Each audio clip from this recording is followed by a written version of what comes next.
Good morning mga katropa. Sa miaging video na to atong gisgutan dito ang Bible statistic ang sulod niini. Karon pod atong isgutan ang may tungod sa gisulat o mga nagsulat.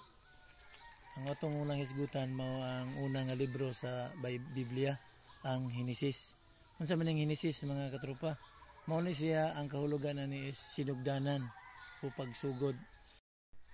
Sa Genesis Kapitulo 1, makita nimo diha ang pagbuhat sa Ginoo sa tanang mga butang.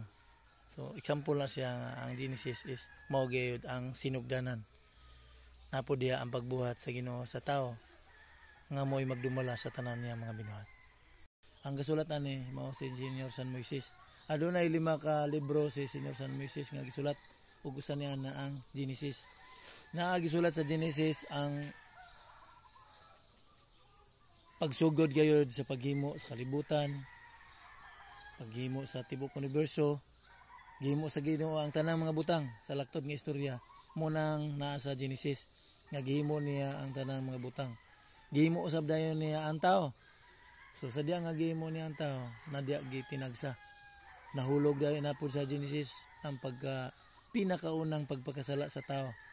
So sa diya nga nakasala ng tao, naapod sa Henesis na sulod ang gilunupan ang kalibutan nga panahon ni Noe. Ug naapod sa Henesis gibutang ang mabasa nimo ang mga kasaysayan sa uban nga mga nahimo nga nagtarong sa mata sa Ginoo. Example ana si Enoch, si Abraham, si nga nahimong amahan sa pagtuo, ug si Isaac nga iyang anak, ug ang apo niya nga mao si Jacob nakiglayog sa Ginoo aron mangayo og panalangin ug gitagaan siya og ngalan nga mao ang Israel. So kana si Jacob mao na siya si Israel. So aduna dayon siya 12 ka anak nga lalaki ug naapod siya isa ka babae, pero ang iyang babae nga anak wa si Dina naminyo man og dili Israelinon mo na nga giwala sa kasaysayan. Mo na nga ang 12 ka banay ni Jacob mo na siya ang padaghan sa kaliwat sa tibok Israel. Ug muna sila ang gisaaran sa Ginoo sa kaluwasan. So muna siya ang sinugdanan.